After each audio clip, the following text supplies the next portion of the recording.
Dashboard. Everyone in Moodle has their own personal page called their dashboard. On many Moodle sites, you'll be taken to the dashboard once you've logged in. If not, you can get to it by clicking the link in the user menu or in the nav drawer. It's a page where you'll have an overview of the courses that you're enrolled in.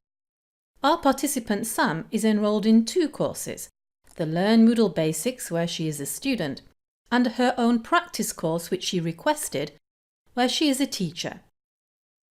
There's also a timeline showing activity deadlines. For example, our participant Sam must complete the Week 1 tutorial and tasks in the Learn Moodle Basics course.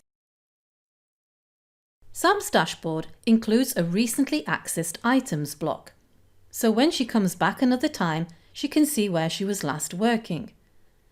You can customize the dashboard by clicking the Customize button and reset it back to the site's default by clicking the Reset button.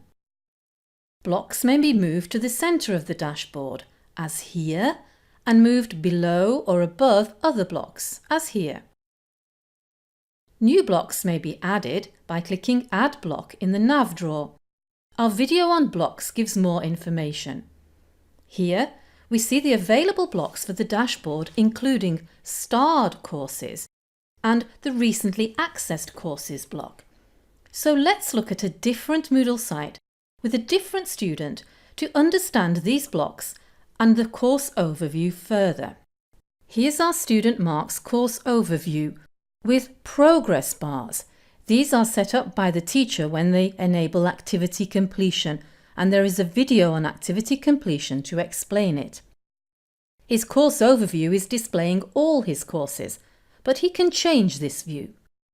Note that if your course start date is in the future, you won't see it in the In Progress section. Courses may be bookmarked or starred from the 3 dots and then quickly located. We can also hide courses in the same way, and if he needs to find them, he simply filters Hidden Courses. Courses may be displayed either by their title or by last access. These course images or cards can be added by teachers from the course settings, and instead of this display, there's also the option to see them as a list, as here, or as a summary, as here. If we zoom out, we can see the timeline over on the right, where our student Mark can sort items by due date and filter the display by date or courses.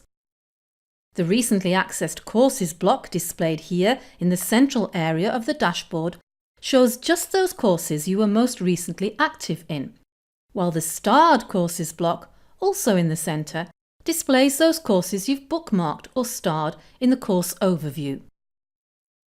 Let's go back to our Learn Moodle participant Sam's dashboard one final time. Note that if you have a very small screen, any blocks on the side will appear in the centre underneath other blocks, as here.